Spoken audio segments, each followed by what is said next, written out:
You ask Tiger to solve. This deals with linear equations with one unknown.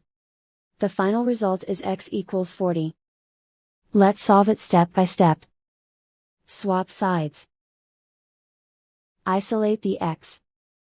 Multiply both sides by inverse fraction 8/3.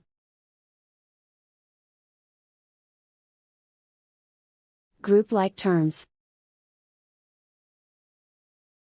Multiply the coefficients.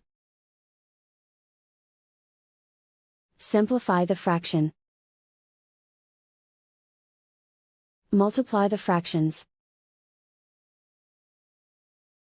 Simplify the arithmetic.